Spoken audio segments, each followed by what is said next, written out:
Oh, mate, I know I did it the year before up there. It got cold as, man.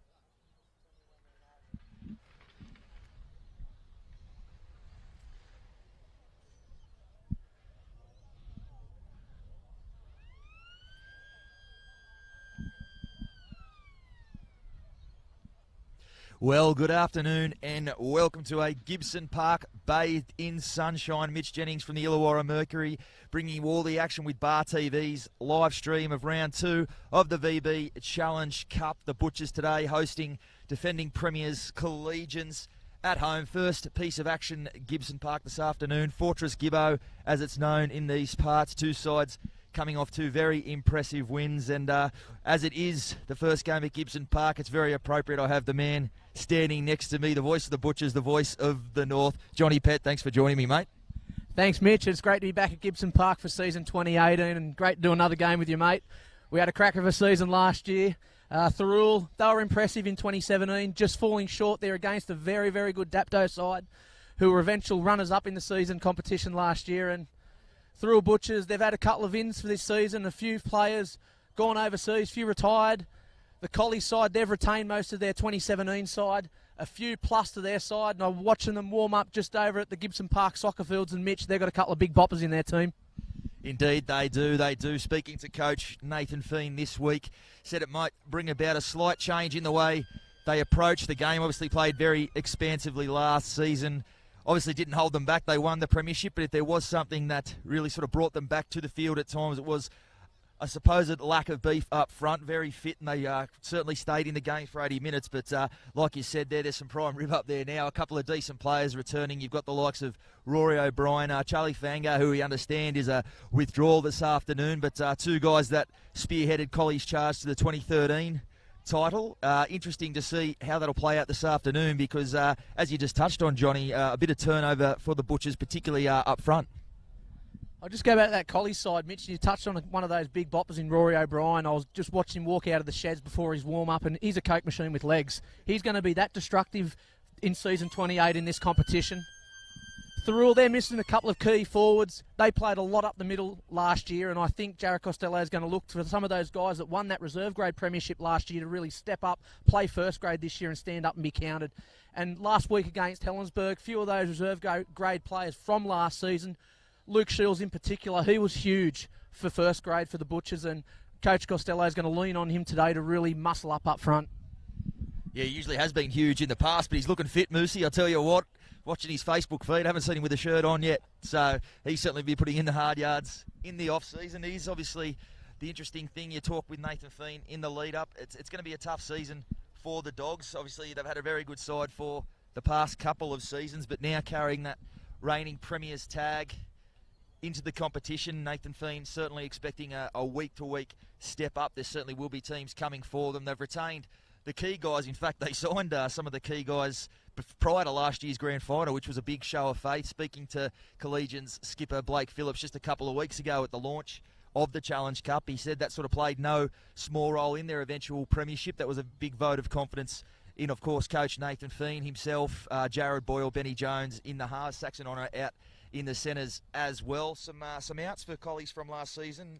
Kyle Ether at the back, he was part of a very, very potent spine, has moved on, but I think they've covered that loss pretty well with young Tommy Bartley, a former NYC standout with the West Tigers, and in the centres too, Grayson Goodwin. Big loss when you lose the leading point scorer in the competition. He was very, very good for them last year on the edge, but Kane Brennan comes over from West.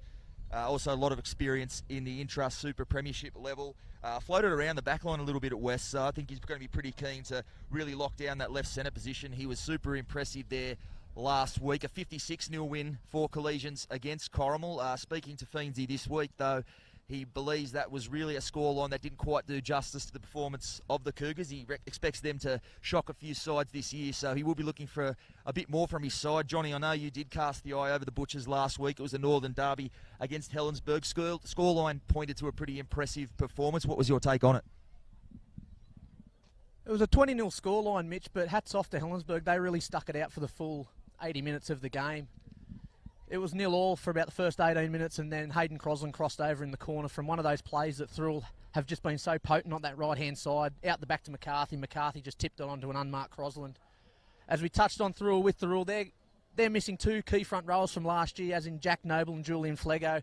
Those two were absolutely huge for Thirroul. We watched them here against Collegians last season. They just muscled up and went forward and laid the platform for Thirroul's backs. Coming back into the Thirroul side is centre Lee Higgins. He's had a couple of seasons out.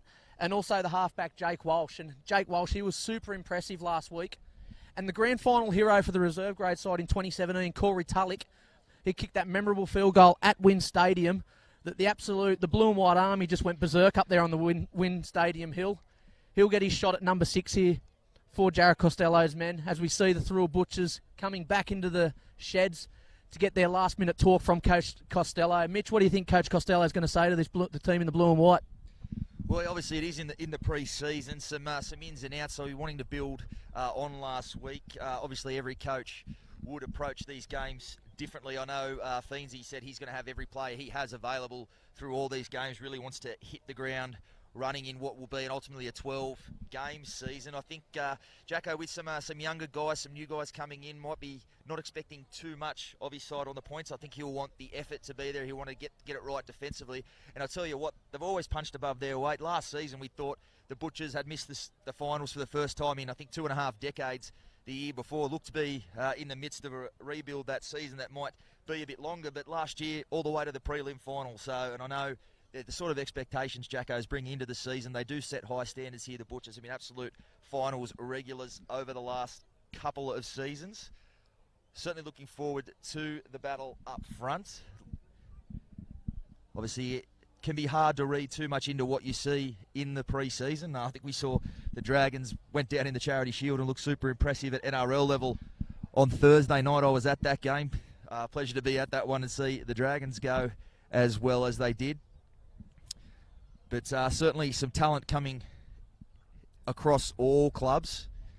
Going to be another super competitive season. We saw last week too, just on touching some of the other results, Berkeley coming back, rebuilding under Aaron McDonald, have sort of come back and got a win over Dapto last week. It was slightly under strength, but we'll see elsewhere down at Queanbeyan today. Jeff Robson will make his first appearance for the Canaries down there. Obviously, Glenn Stewart linking with his junior club at West. So every year, Johnny, we just seem to get a higher calibre and a better resume of players in our competition. Yeah, those ex-NRL players, but what a competition to come back to, the Illawarra competition. You know, it stretches from Helensburgh in the north, and we go down to Collegians and Dapto down south. And as you said, Jeff Robson coming back and playing for the Canaries under coach Michael Henderson. You know, Hendo's lost Bo Henry this season. To replace Bo Henry with a guy like Jeff Robson, it's just a coach's dream. We're only moments away here from Mitch, so we'll just run through the two teams for today. The home side, the Thirroul Butchers, coached by Jared Costello. Number 1, Nathan Hoare. Number 2, Hayden Crosland. Number 3, Lee Higgins. Number 4, Callum Tatua. Number 5, Daniel Perkins. Number 6, Corey Tulloch. Number 7, Jake Walsh. Number 8, Riley Lord. Number 9, Joel Johnson. Number 10, Luke Dodge. The 11's Luke Gallagher. 12, Tommy Simpson. Number 13, the veteran Aaron Beef. And the bench for the Thirroul Butchers. Number 14, Luke Shields. 15, Joel Ruskin. 16, Mitch Lackerstein. 17, Cooper Nizza. 18, Ethan George. Jai Richards, 19. And number 20, Jackson Bridge. As we see the Thirroul Butchers coming onto the field. And for the Collegians, Collie Dogs, coached by Nathan Feen. Number 1, Tom Bartley. Number 2, Dante Effarimo. Number 3, Saxon Onar. 4, Kane Brennan. 5, Brad Manton. Number 6, Jared Boyle. 7 is Ben Jones. Number 9, Brody Rigg. Number 10, Rod Coates. Number 11, Luke Chalker. Number 12, Blake Phillips. Number 19, Rory O'Brien. And for the bench for the Collies, number 14, Cameron Scott. 15, Liam Cassidy. 16, Alec Reid. 17, Jake Sargent Wilson. 18, Ryan O'Connor. Number 20, Jack Cross. And with the 13 on his back is Liam Constable. About kick-off time here, Mitch, and an early tip here, Mitch. Who are you tipping to take this one away at Gibson Park?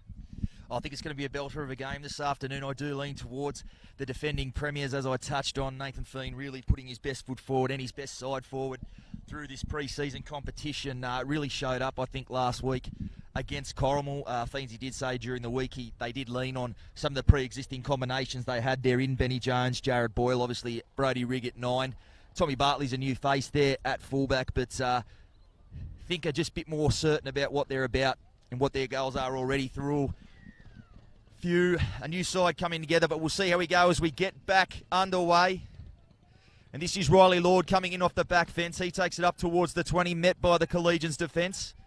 Plenty of numbers involved there early on. That man, Rory O'Brien, finishing the tackle off. Johnson there on to Higgins. He's got the 3 on his back this afternoon, but I'll be very surprised if I don't see him pop up with at least the 1 or the 6 at different stages of the season. Very, very adept anywhere in the back line is Lee Higgins, as we see Aaron Beath. Takes it up towards the 40. This is Lord again, second carry of the set, and he's hammered there. Rigg and Rory O'Brien involved in that tackle. But Riley Lord involving himself early on, as we see Walsh putting the kick down. He finds the turf. It's a good one too. Good chase there from Tatua. And it's Effaramo going back there. So a very good first up set there, Johnny, from the Butchers. That's what Jared Costello would have been looking for. Great set there from Thirroul, Mitch, and it was absolutely what Jared Costello would have been looking for in their first set. They made a great completion, got to the last and kicked it into the Helensburgh territory just shy of the try line. Collegians territory, and Collegians, they'll just work it out over their 20. Mitch, you touched on combinations that Collegians have for this season. Last season, we've seen a Thirroul side that mixed and matched their number 6 and number 7, and for the second week in a row, Tulloch and Walsh have got the jobs in the halves. So let's just hope that those two men can cement their spots here for the season, because Jared Costello will be looking for a bit of consistency in those positions. I think we did just see Walsh's value with that kick, and now Jared Boyle. Speaking of good kicking games, the Collies number 6 puts this deep down into Thirroul's territory. It's Crosland bringing that one back. So both sides going set the set early on. Both coaches will be happy with their respective sides' first use of the footy. This looks like Higgins bringing it out from his own end. Tough going in this set for the Butchers. This is Tatua. So the outside men coming in, looking to ease the pressure on their big men. So we see another one there in Perkins. He'll play it just up towards his own 30. Joel Johnson there at hooker. Flat ball there for Luke Dodge. As we touched on, Johnny, some few overturning of players there in the front row. Jared Costello is going to be looking for plenty from Luke Dodge this season, and he earns a penalty for his side there. Blake Phillips and Brody Rigg just lingering a little bit too long in that tackle. Great to see the Collegians back 5 involving themselves in their set. As we said, bit of a change up to the forward mentality, some size moving on. They're going to need that throughout the year. The backs are really going to have to come in and do some of that grunt work. So we just go looking for a footy here. So it's Higgins with the tap. Onto Walsh there. Flat ball now for Lord. Young kid Lord, but he's really throwing himself into it early on. Certainly not intimidated by some of those big boys we spoke about, Johnny, as Dodge now takes it up towards the 30. So some good ball and another penalty there. Probably a warranted one. Liam Cassidy just holding on to the bootlaces there. You can't do it. So he'll be up towards the 20 now with Dodge. Butcher's looking to mount something. They come right. Tulloch onto Walsh. Flat ball there for Gallagher. He's brought down 12 metres out. 10 in from touch. Johnson at dummy half. He shaped blindside, but he goes open. As we see Beath now, he's 8 metres out. Johnson at dummy half again. Goes left, finds Walsh. Takes it to the line. Some space out wide if they can get it there. Tatua running onto that one, but a great tackle out there. Saxon owner really shut down that attacking rate as the Butchers come back towards the middle. Riley Lord has the arms free. That looks like Tommy Simpson there, brought down just 5 metres short of the line. It is the last tackle. They come to Tulloch. Second man for Walsh. He drops that on the toe. It's a good kick if it'll hold up. Tommy Bartley just watches that one go dead. So the first set in good ball, certainly asking some questions of the defence. In fact, it looks like Tommy Bartley might have just knocked that one dead. So a good kick. If you can't come away with points, good to get the repeat set there, Johnny. You're right there, Mitch. If it wasn't points that were going to come off the back end of that, it was definitely a goal line dropout that Thirroul would have hoped for, as we see the dropout just come over the 40-metre line, looking towards going over the edge, and Hayden Crosland will pick that in and just crab across field. He's met strongly by the Collegians' defence. Looked impressive there, Mitch, going both sides of the field there, Thirroul, but equally impressive was the Collegians' defence to hold out the repeat sets there, thrown down by the Thirroul attack. Yeah, indeed, they are fresh, but building pressure is what all sides look to do in what is such a tough league. So we'll see the long ball there from Hoare, and that'll sail into touch. So a bit of a let-off there for the Dogs. They meet the first raid from the Butchers, but some encouraging signs, as you said, Johnny. Both halves working together well, using both sides of the field, as you said.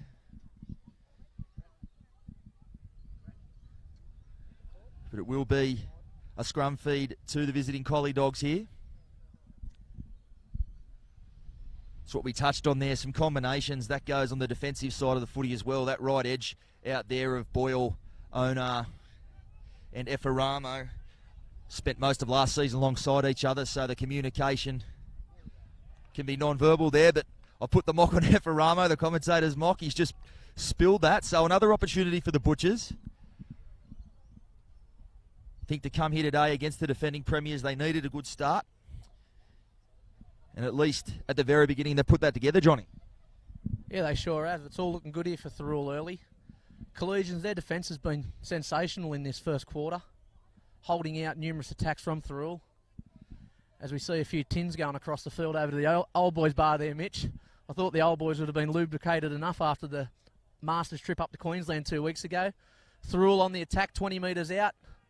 They're going to have to be strong here, Collegians, to hold out the Thirroul attack here, Mitch. This is another repeat set they've got at them. As we just see there, another mock there from Johnny. That's Riley Lord has spilled that one. Benny Jones comes away with it. As you touched on, you've got to love the Gibbo Park Hill. Man with the Esky wasn't going the long way round either, straight between the 20 and 30 metre lines. Could almost book him for a missed tackle there. Boyle now on to Brennan. Good run from Brennan. He takes it up to his own 30. Rigg now onto O'Brien, and he spilt the ball too, so some early handling worries here for Collies. 2 back-to-back sets there with mistakes deep inside their own territory. So we see Tatua out there, met again by Ona. That looks like it's going to be a good battle throughout the afternoon, those two, really throwing themselves into it early on. Perkins coming back infield. They come right now to Tulloch. Second man now for Walsh. He goes out the back again. Missed Hoare with the pass, but Lee Higgins now coming back infield. So he's just inside the Dogs' 20. As they go to Walsh again, back towards the middle. I like that play back through the middle. Hoare just testing out some of these big Collegians forwards. He'll be pulled down 5 metres out. Walsh now drops that onto the toe. Be looking for another repeat set, and he'll get one. But a penalty, they'll say. A couple of men in front. Be a frustrating one there for Jared Costello. It was another good set the Butchers put together, albeit without points, Johnny, but a real let-off there with Boyle finding touch. Was it definitely a let-off there. I'm not sure who provided the block there and chopped out the Collegians player. But it was good to see that inside ball from Walsh into Hoare. That usually Ty McCarthy's role at fullback for Thirroul is looking on the inside of his halves. With McCarthy out today, Nathan Hoare gets a shot in the number 1. And he was impressive the games he did play last season for Thirroul, Nathan Hoare. Coach Costello's rewarded another one of those reserve grade players a shot at first grade. Collegians just bringing it out, and the Collies have been real strong in their defence, Mitch. Thirroul have thrown down a lot to them, and they've just seemed to hold the Thirroul attack out, and Brody Rigg just over into Thirroul territory, and he was impressive last season, Brody Rigg, Mitch, and he looks like he started this game very well for Collegians. Indeed he has, and now we'll see a penalty go the other way, so the Dogs will have a chance to mount their attack here. Jared Boyle, he'll no doubt heave this one deep as he does.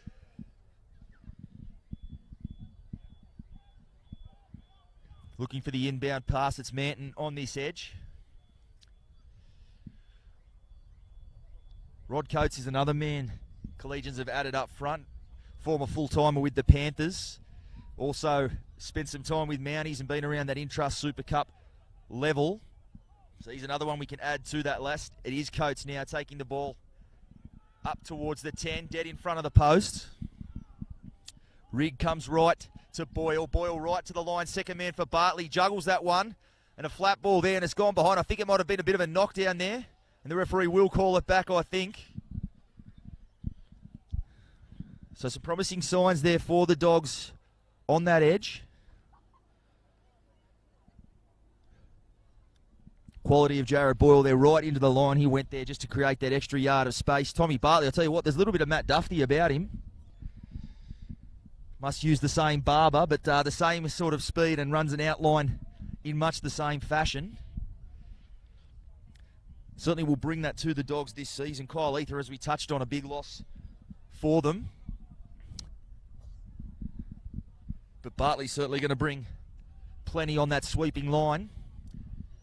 As Rigg at the back of the scrum finds Jones. As Bartley again met there in the tackle of Walsh.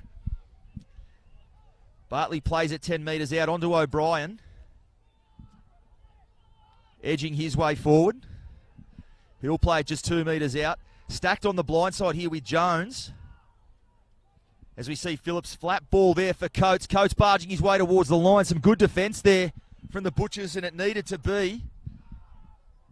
Rigg onto Boyle. Boyle flat ball there for Owner. He bumps away from one tackle, comes back infield. Gallagher making a good tackle there. The line very compressed now though, the Butchers.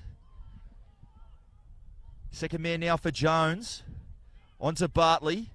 Butchers numbering up well. So he'll be made to play it there on the scrum line. Tommy Bartley last tackle. Rigg from dummy half. And I'll tell you what, on the last tackle, as we just talked on, great season last year from Brodie Rigg, but on the last tackle to go blindside there, I think Benny Jones and or Jared Boyle might just have a word to him when there's a stoppage, Johnny. Yeah, Brodie Rigg will wish he had that moment over again. But a massive big shout out there to Luke Gallagher. He picked Brodie Rigg coming out of dummy half there and really shut him down. We touched on that combination, Mitch, the halves there, 4 Collegians in Boyle and Jones. I think we'll be hearing Boyle Jones out to Bartley a fair bit this season.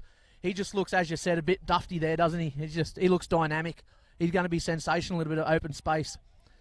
If it's not this game, it'll be next week for sure. Thirroul, they'll bring it out of their own area, Mitch. It's been a very close contest so far, but gone from one end of the paddock to the other. As we see the big moose onto the field, Riley Lord earning a rest as Walsh gets to his kick. A nice little get out there set from Thirroul, Mitch. You have seen some ball hit the deck, but I tell you what, it's been some quality stuff. Both sides' defence tested out early, and they've both been equal to it thus far. He's warm out there as we see Owner bouncing away from one tackler. I think it was Joel Johnson, who's no slouch on the defensive side of things, but Owner, not a lot of him, but very, very strong out there at right centre.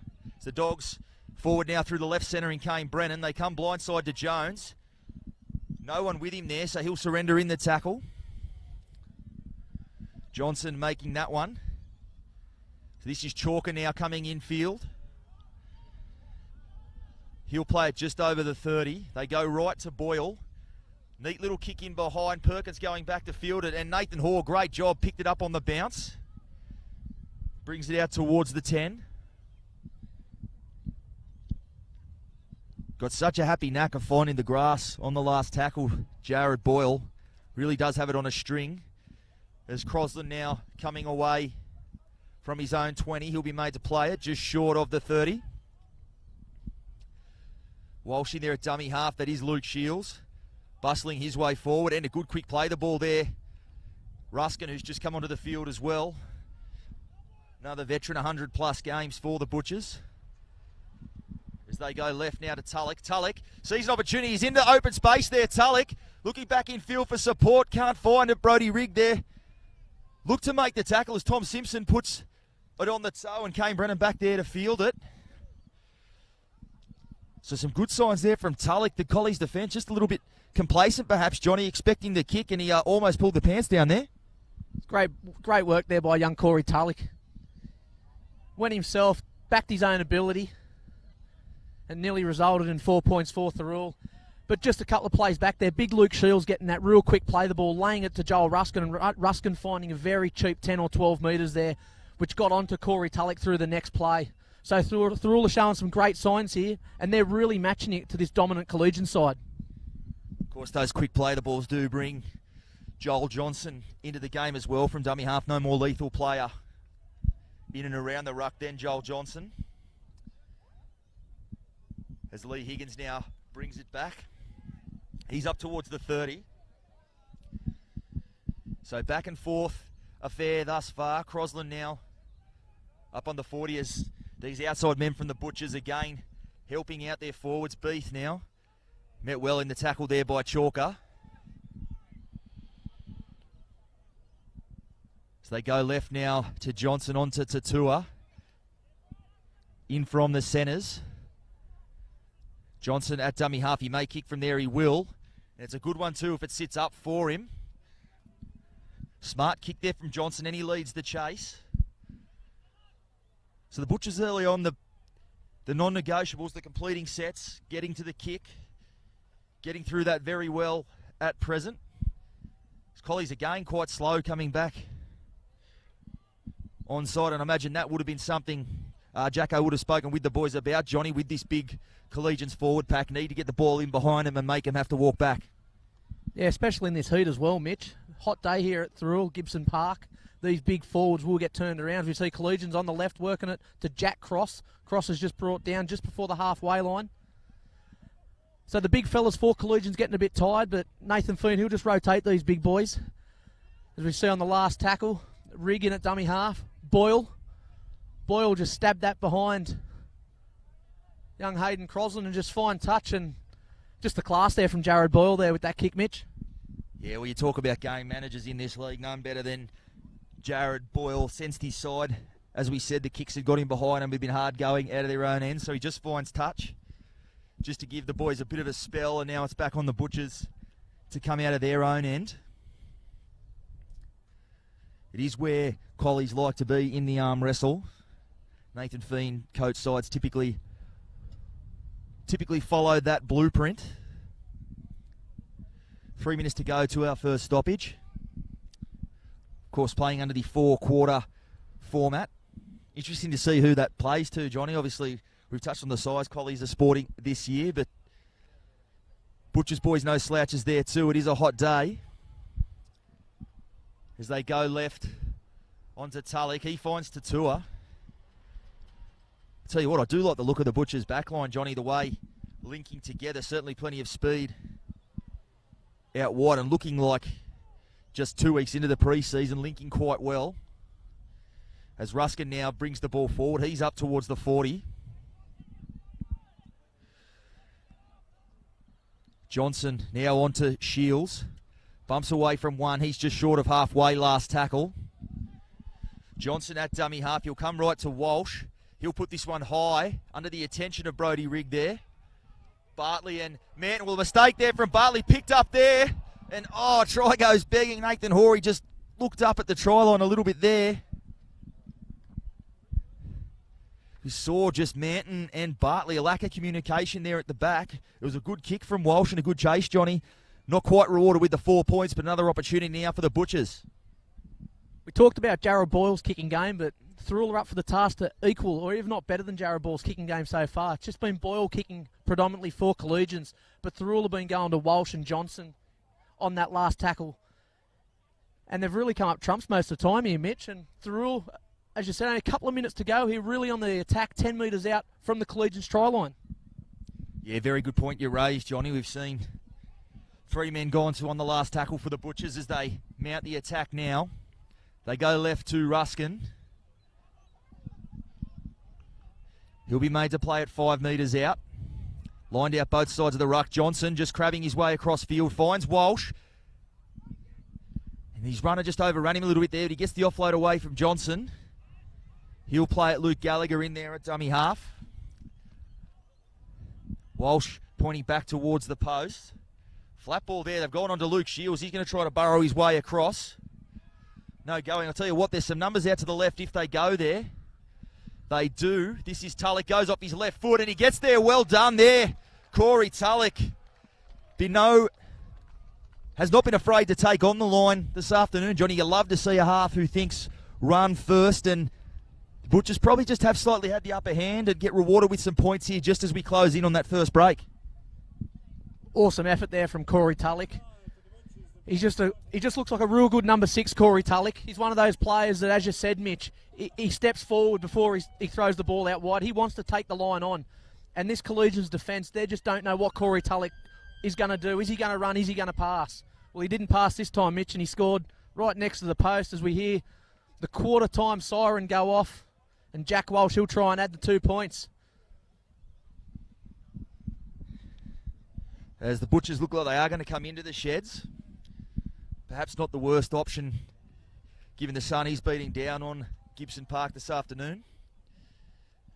Looks like the Collie Dogs are going to take the same approach as they make their way back into the sheds as well. Walsh looking to add the extras.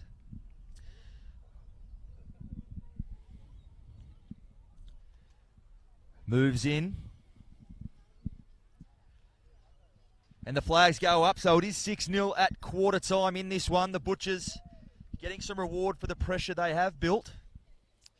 And I imagine Jared Costello will be ecstatic to come away with some points there. They had some opportunities. Might have been just a tad disheartening if they went into that first break still at 0-all, given the ball they've had down there at the Collies' end. So a crucial try, one thinks, heading into this first break.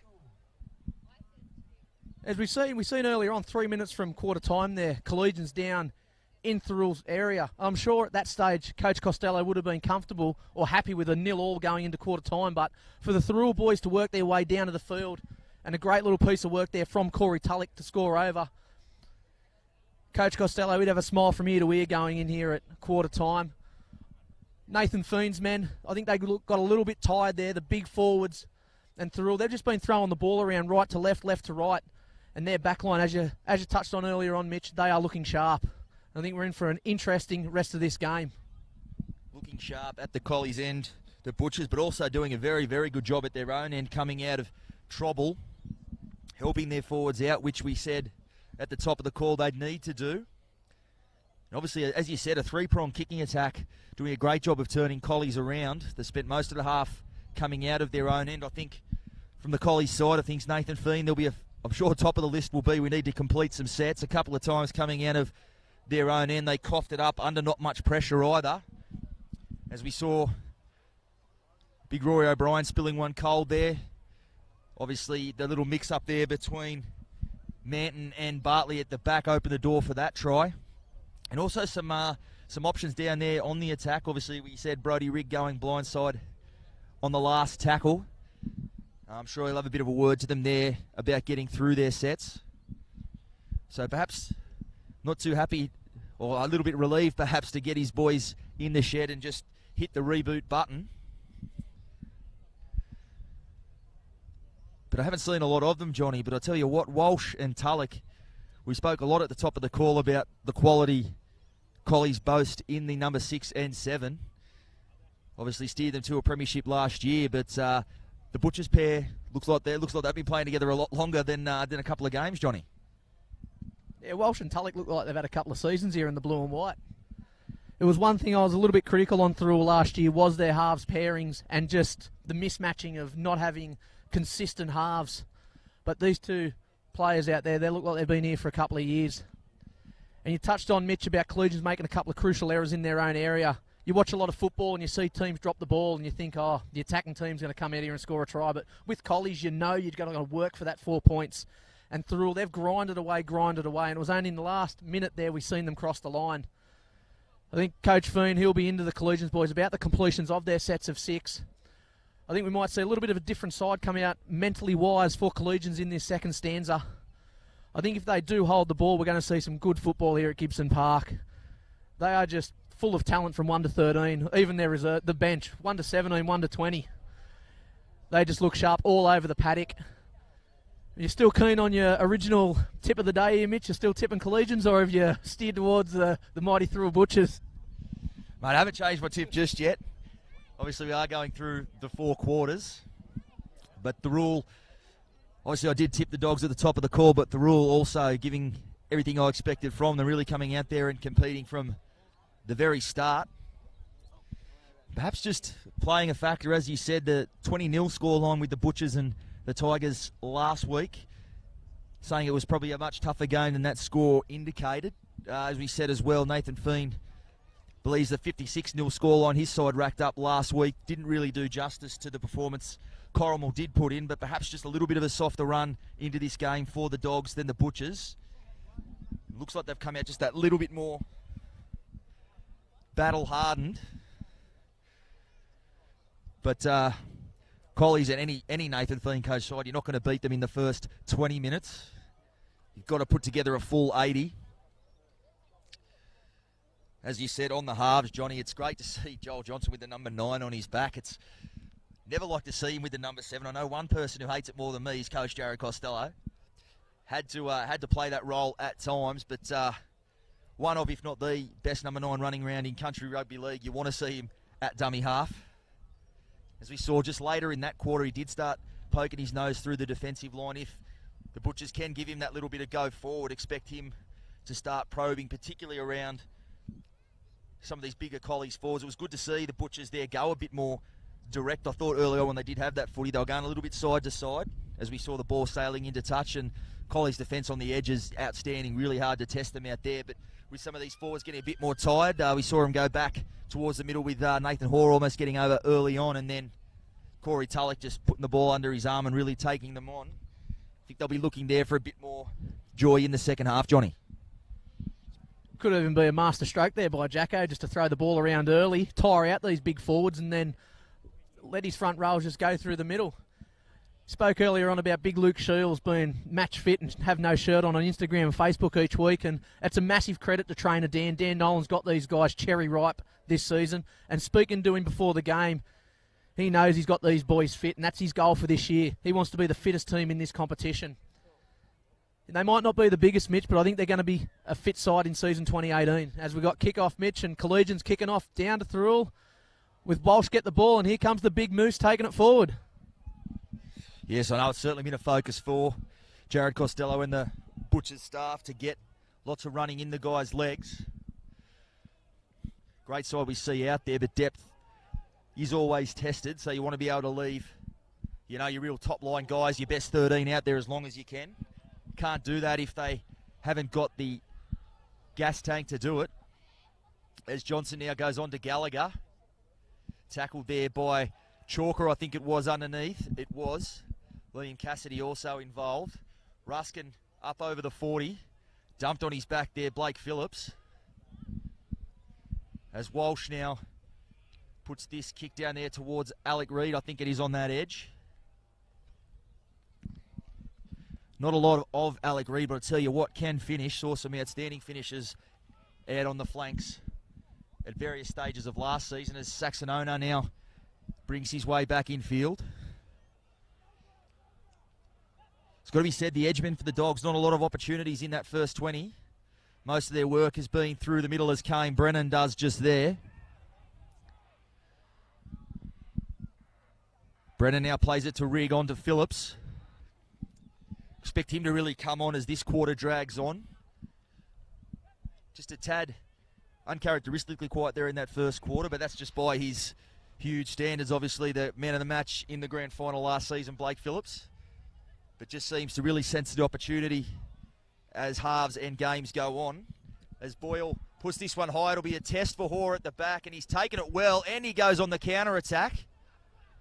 Well, a great take there from Hoare, Johnny. He had the defence bearing down on him, but eyes never left the ball. And he brings that one back towards the 20. It's another great take there by Hoare.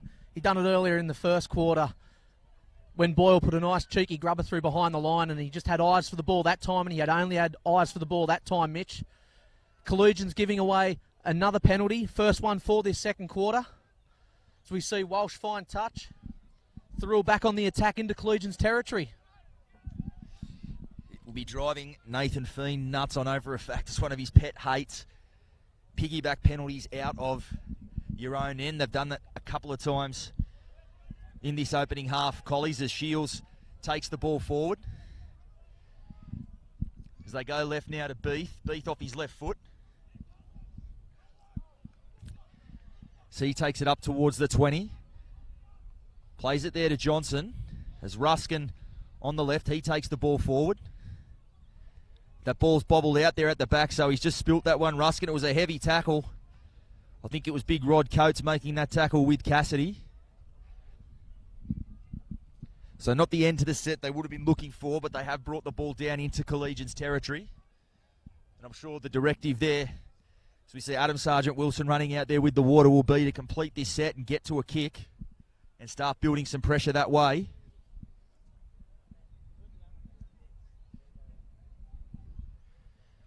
As Boyle feeds the scrum onto Jones. Effaramo there gets away from the tackle of Walsh, comes back towards the big men. Ruskin and Tommy Simpson over there. I don't know what's going on with the haircut with Tommy Simpson. Out there, he's got a bit of a Trent from Punch Bowl about it. As they go left now to Chalker. He's just shy of halfway. And a penalty there, so we saw one at the other end, and Joel Johnson, he protests the call, but probably did just linger a little bit long in that one. And Jared Costello's turn to be frustrated. You really can't give Collegians late penalties in the set like that, Johnny. No, definitely not. Can't give them to any side, let alone Collegians. Touched on Tommy Simpson's haircut, Mitch. It's got a little bit of Darryl Strawberry from The Simpsons, doesn't it? Monty Burns, get rid of those sideburns. So you see Collegians 20 metres out on the attack. Boyle to Phillips. They just hung off Phillips there. They didn't want to go up onto Phillips. He's one of those players, Mitch, you just don't know what Blake Phillips is going to do. Is he going to pass? Is he going to run? His leg drive's huge. Boyle on the inside. Dummy goes himself. Boyle over. And he'll score underneath the blue dot at the northern end of Gibson Park. It's the last thing Coach Costello would have wanted there, Mitch. Collegians, that was just too easy for Jarrah Boyle. It was there. Put it down to Blake Phillips, the man you touched on. The defence really didn't get up on him, and he managed to get a quick play the ball for his 5'8" there. First real time this afternoon we've seen Jarrah Boyle tuck the ball under and run. We do focus so much on his deft kicking game and passing skills, but when he runs the ball, very, very dangerous. He's got the build of a back rower, Jarrah Boyle. He can really break tackles when he takes the line on. It looks like Tommy Bartley's got the kicking duties. He'll have this one from in front. And that try just turning the momentum back Colley's way. And that late in the set penalty there from the Butchers really does prove a killer there. As Bartley moves in. And he knocks that one over. The flags go up, so we're all level here at 6 apiece.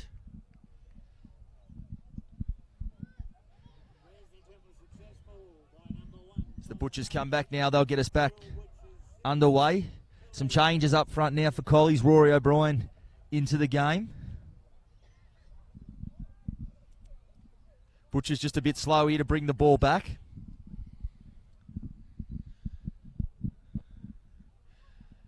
Looks like it's Walsh with the tee who will get things back underway. It's nothing they wouldn't have expected. The Butchers had to expect the defending premiers to come out and respond quickly after that brief stoppage at quarter time as that kicks them down. It's a wobbly one, tough to take there, and Benny Jones has got a touch on that, and it's gone into his in-goal. Effaramo, or rather Manton on this side, and he's been tackled in his own in-goal. Well, I'll tell you what, call it like a Kyle Felt kickoff. That came off the tee, wobbling around everywhere. Incredible the way that ball sailed through the air. Even a play with the hands of Benny Jones didn't really get near that one. It ends up in the in-goal. Not much Manton could do down there. So just like that, the momentum back with the Butchers. Was about to say they need to complete after points. Well, they haven't even made it to the first tackle there. As we say, can't be too hard on Benny Jones there. That was the ball sailing through the air at awkward angles. So at the back of the scrum, it's Johnson. On to Tulloch. The ball puts Tatua under all sorts of pressure out there. Saxon owner. His eyes lit up when he saw that ball coming. No harm done there for Tatua, although he looks like he might have taken a little bit of wind out of him. That's Perkins now back towards the middle of the field. So you come on the field now. Looks like, is it Ethan George out there, I think? Mitch Lackerstein, rather. As Gallagher now just past the scrum line. He's a metre out, so the Butchers looking to respond quickly. Johnson back towards the middle. Walsh onto Tulloch. Jared Boyle, his opposite, comes up there and makes a good ball and all tackle. Numbers on the blind side if they can go there again. And it will be a penalty. He said Boyle had to come up and make that tackle. There were some numbers on the blind side. Haven't really seen the Butchers look blind side much yet, Johnny, but some joy there perhaps.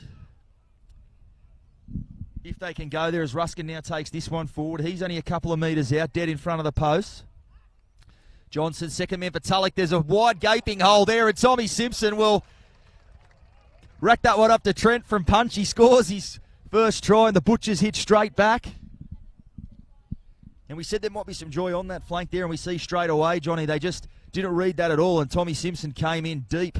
Love to see that from a back rower, just coming in on the courage line. And he scores one there. Yeah, another one for Tommy Simpson. He can find the try line. He scored a couple up there at Rex Jackson Oval last week. He scored another one here this week. He was enormous towards the tail end of last season, Tommy Simpson. And the cries from the crowd were, it must be that haircut crossing the line. It was a great ball there from Corey Tulloch, and it was a great line run by Tommy Simpson. Tulloch scored the first try in the match, and that was the time Tulloch went himself. This time he's found an unmarked Tommy Simpson who was just cruised over the try line. 10-6, Mitch, and Thirroul have hit back. As you said, Johnny, when you've got halves willing to take the line on, as Tulloch has been, it does open up some opportunities for the men outside him, as we see there. So the Butchers, they hit straight back there. It'll be Walsh to attempt the conversion. One of those tough ones that's just about 12 metres in from touch. The way tries have been at a little bit of a premium so far that you think the form of the kickers off the tee could prove telling in this one. And Walsh moves in. Strikes that one pretty well, but it just goes to the right of the post, so a 10-6 remains the score. The Butchers now will certainly be looking to do what Collies weren't able to do after points and get through this set. See Cameron Scott just come onto the field there as Tommy Bartley looks like he's coming for a bit of a spell. Nathan Feed obviously looking to give as many players an opportunity as he can. So Boyle, this one will be a tough take as well, and Gallagher bats that right back to Crosland. I bet you they practiced that at training. Sarcasm intended. But well done in the end there by Gallagher. Managed to stop that one sailing into touch. I tend to think it might have gone out on the full if he'd let it go, but no harm done in the end as the Butchers take it up towards the 30. Tatua in from the middle. He's 35 metres out from his own line as they go on to dodge. He's had a bit of a spell. A longer one there from Jared Costello, so he'll be looking to dodge to really lift them here. So we see Lackerstein now. Good run there, they hit and spin. He's held on halfway. Coates lingering in the tackle just slightly there as they come right to Walsh. And he's been hit there by Coates. I think it was okay. From our position, looked like it might have been just as he kicked, but the touchy is coming in. As we saw a bit of a groan go up there from the Butchers. Call me an old front rower, but I think Rod Coates got there as quick as he could. But certainly took the wind out of Walsh there, and it looks like we're going to see a penalty where the ball landed and the pressure again ramped up on the Dogs. I certainly imagine that might have been a directive from Nathan Feen in that little break there, Johnny. As we said, the three kickers from the Butchers, Johnson, Tulloch and Walsh, kicking without a whole lot of pressure on them in that first quarter. So I imagine that probably was something he wanted to see from his side. But Coates got there just a tad late in the opinion of the touch judge on this side of the field. You imagine, obviously a game on the line, but is a pre-season game. I can't imagine they'll consider the 2 points here. I think they'll want to keep the pressure right on. As we just see, Walsh gives Coates a bit of a thumbs up there, so no ill feelings on it. So it's Johnson up on the 10, taps it now onto Walsh. This is Riley Lord, who had a great first stint.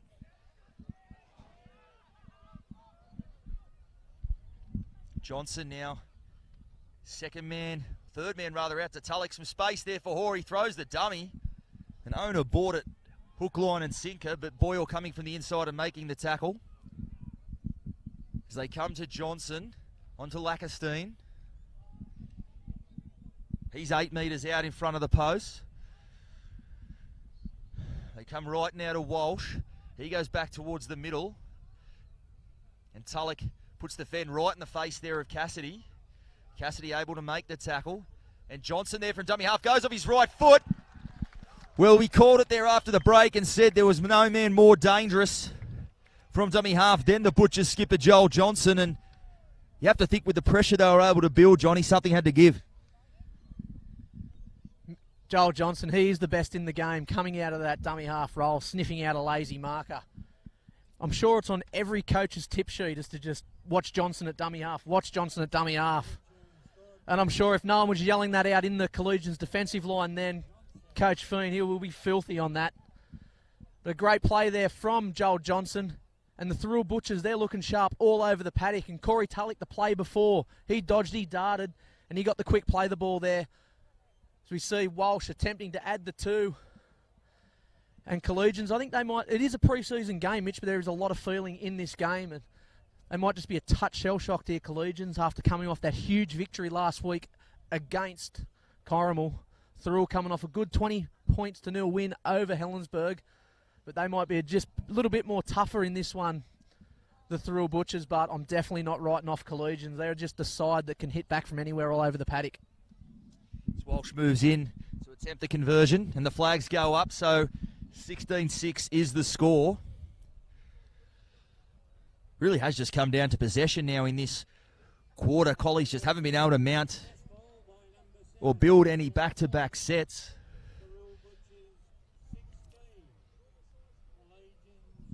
And it's been the telling factor thus far. As we see Jared Boyle now coming from the field. And Tommy Bartley looks like he's going out there to get a chance in the playmaking role. As you touched on, it is a pre-season game, although it certainly hasn't looked that way from our position. With plenty of feeling and plenty of good footy played. As we said at the top of the call, it is not an overly long season proper, so sides do want to hit the ground running if they can. Bit of a different approach from coaches this season in the VB Challenge Cup. Has gone to a pool system as opposed to the knockout format of recent years, so clubs can plan for 3 full games that they will get in. As Johnson now from dummy half again gets away from Rigg and Cross, who's just come onto the field. As Coates there making the tackle. Walsh now first receiver. He's kicked that one down, trying to find the space between, I think it's Cross who's come onto the field over there, or rather young Cameron Scott. And this is Alec Reid on that wing. He gets away from one tackle there. Simpson comes again to finish that one off.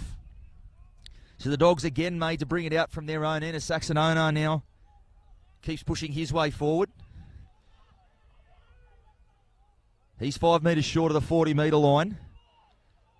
And Riley Lord just pushing the envelope there, lucky not to be pinged, as O'Brien now going forward. Looked like he didn't quite find his full stride there. As Phillips now looking to get on the back of his big men. There's that leg drive we spoke about, Johnny. He pinches a couple of extra metres there. It is the last tackle. They go to Jones. And that's a torpedo, one spiralling around. Hall lets that one bounce. He goes back and fields it, but I tell you what, taking some risks there. And they'll say no, Kane Brennan in front of the kicker. So again, a let-off penalty there from the Dogs. And it was interesting with Boyle coming from the field. Ben Jones puts his hand up for the kick. Be interesting to see who will.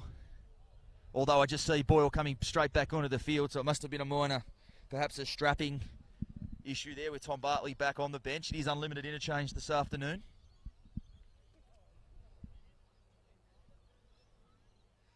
We gave him a rap earlier for how he's handled the pressure at the back wall, but I tell you what, you're taking a risk when you let that sort of ball bounce. Luckily it bounced in his favour there. Riley Lord takes up, as he said, looking for a second stint. It's a bit of a tactic we see from Jared Costello. He likes to give his starting props as long a spell in between stints as he can, just to come back on and really give them that lift. There's Johnson now from dummy half again, so really starting to find his stride from dummy half, Johnson. As you said, Nathan Fein would be all over Joel Johnson on the tip sheet, played with him in the past. So knows full well how dangerous the Butchers skipper can be. So Walsh on the right there.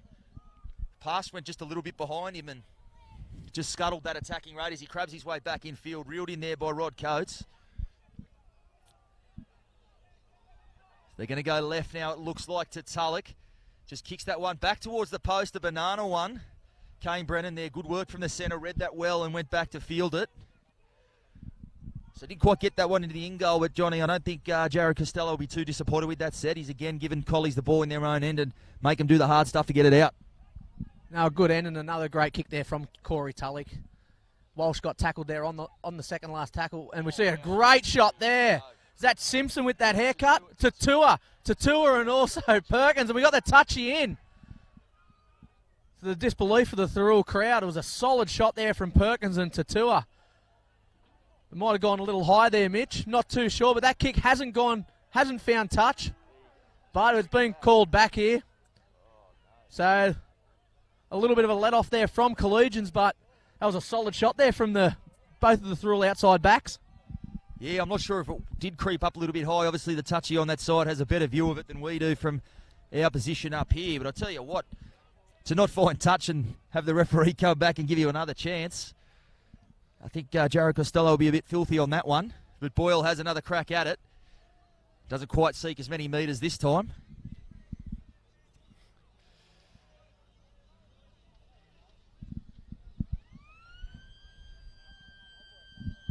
As we see the halftime siren blow, so Collies with one last chance to mount something. But Ben Jones brings it back through the middle, and that will be half-time. And the Butchers will go in with a 10-point cushion. 16-6 is the score. And Johnny, you have to say probably a fair indication of the way the game has gone on the scoreboard thus far. They're just edged in front in the first half there, Mitch, the Thirroul Butchers. But Collegians, they just keep finding a way to just sort of nip their way back in and grind away. They are behind on the scoreboard by 10, but they're not that far behind in the match. Just a couple of good tries there from the Thirroul Butchers. But the Collegians, Nathan Fein, he's been rotating his men a little bit more than Jared Costello.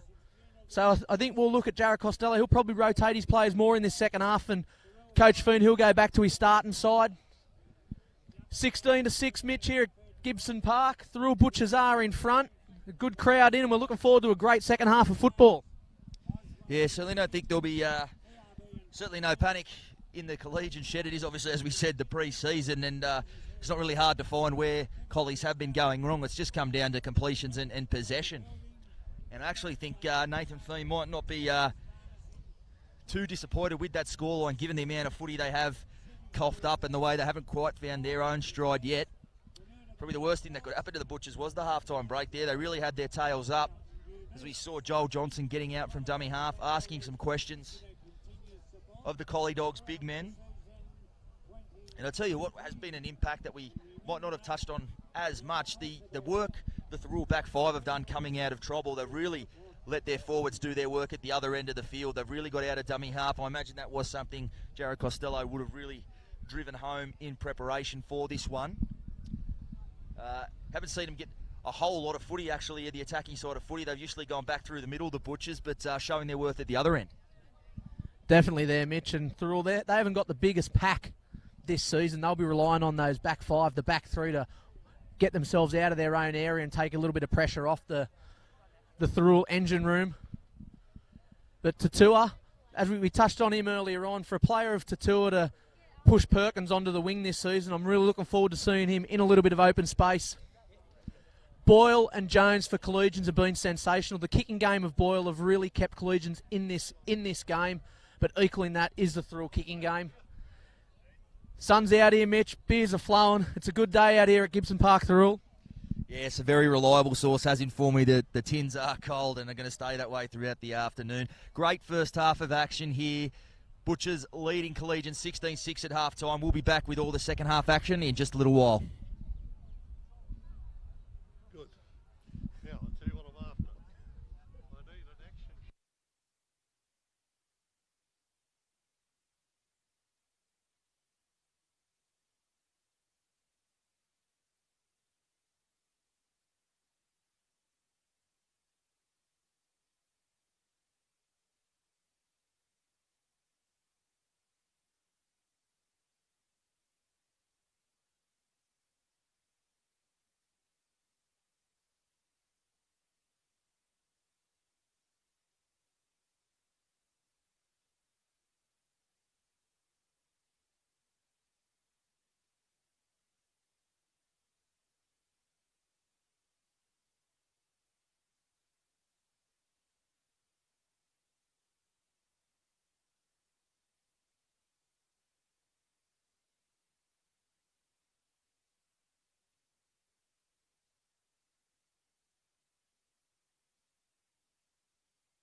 Welcome back to Gibson Park. Second half coming up. 16-6 to the Butchers at present. We're here for Bar TV. Thank you for joining us live. Always a pleasure to bring you all the action from the country's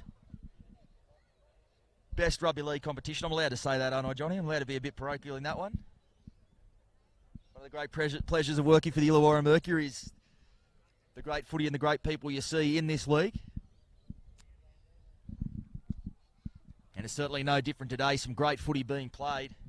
Certainly whets the appetite for what will be the season proper. Going to be an absolute belter. So see, just waiting on a footy here. Had a look at some footy. I'll tell you what, across the league, we will try to bring you some other halftime scores as they come in. Had the pleasure of calling the West game for Bar TV last season. I'll tell you what, they were super impressive. You've got to really marvel at what a guy like Glenn Stewart, who didn't play last week, can bring to that side. We touched on Jeff Robson earlier. Game is also live on Bar TV. As we see Benny Jones here bringing us back. This is Chalker coming in off the back fence and driven back there. So the Butchers come out of half-time with their tails up now as Rory O'Brien steams onto that one. There you go. It's what Nathan Feeney want to see a lot more of there. Rory O'Brien with the ears pinned back as we see Jake Sargent-Wilson now. Is now out of dummy half. They go to Phillips. Phillips makes his way up over the 30. Still pumping those legs. Ends up pushed back on his back. Peeling for a penalty there, Collies. Perhaps unlucky not to get it, but Ruskin now out from marker making that tackle. Looks like it's Chalker again. They come blindside for Boyle, who will kick the ball back towards the post. Nice bounce there for Hall, much kinder than the one he got in the first half with a similar kick, and he brings it back over the 20-metre line. Good chase on the kick there from Collies too. And they really got some impetus in their line speed now as we see Chalker and Jake Sargent-Wilson involved in that tackle, and they push the Butchers back to the 20. Benny Jones also involved doing the hard stuff, so coming right up off their line there, and just, they'll say they've gone a little bit early. That'll be a frustrating one there from Nathan Feen, although he's clapping his hands on the sideline. It was obviously an instruction that we need at half-time, saying the boys need to really get up off the line and start putting some pressure on defensively, so not too concerned with the penalty, it seems, from our position up here, Nathan Feen. As the Butchers do find touch. Tatua onto Tulloch, who finds Luke Shields. Good run there from Shields again. Plays the ball now to Johnson. Ruskin now. He takes it up over the Dogs' 30. So 25 metres out the Butchers. Johnson shapes right, comes left. Flat ball there for Beath. A bit of space for the veteran. He's dragged down. He's 15 metres out. Now it's Shields again, linking with Ruskin. May just be the first time I've seen the Moose actually pass the footy. As they go left, Tulloch. Flat ball there for Simpson. Found some joy on this edge in the first half. They go back there again, but Simpson dragged down. Kick there from Tulloch as they come chasing through. And another penalty there. Just taking a deflection, and one of the Collies boys diving on the footy there and ruled offside. So the pressure continues.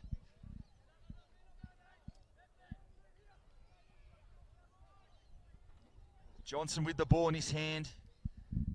Goes across there to Walsh, who finds Ruskin. Gee, some of the big men for the Butchers been impressive this afternoon. Ruskin and Shields out there at the moment. Certainly that in their stint here as Tulloch goes off his left foot. Cassidy all over him though. And they bring him to dimming ground. He's about 5 metres out. Johnson comes left. Flat ball there for Walsh. Little pet play there with Hoare. Just tossed it up there, but Hoare dragged down there by Ona. Blindside from Tatua. And Jared Boyle, he read that well. Gave him no sniff at the try line there. So chewing through the tackles in this set. Pops that one up for Shields. Another big charge from Shields. Last tackle. Looks like they will go to Tulloch. Flat ball there for Ruskin. Don't know if Johnson was aware it was the last, but Ruskin's barged his way over. And he's saying double movement is the call. Well, I thought he managed to barge his way over. It was a bit of an all-or-nothing play on the last tackle. I don't even know if Jolie Johnson realised it was the last. Went close to a try, but perhaps would have liked, or Jared Costello might have liked him to get to a kick there, Johnny. Would have been the right option, but big Joel Ruskin, he was nearly over there. He just stretched out that arm and just went a second bite at the cherry there. Just causing a bit of a double movement. Collegians back on the attack. But Thirroul, they look real dangerous there, Mitch, early in this second half. But also Collies, their line speed and their defence, they've come out with a little bit more purpose in this second half. And as these Nathan Feen side Collegians teams are coached, I don't know what he says to them at half-time. He must just give them some unbelievable speech. They just come out, they just switched on. Every second half you watch a Collegians team coached by Nathan Feen come out in the second stanza. I don't know what he says to them at half-time. You'd like to sit in there and just listen to what he says. Although it's spilt there, it's Manton on that side, so it's been an unhappy afternoon for Manton on that edge. So see now Higgins. Both sides have sort of come in our direction for most of the game, Johnny, but so not a lot of footy out there for the guys on the Butchers Hill. As they come left again to Walsh. Tulloch, flat ball there for Simpson. Simpson into space.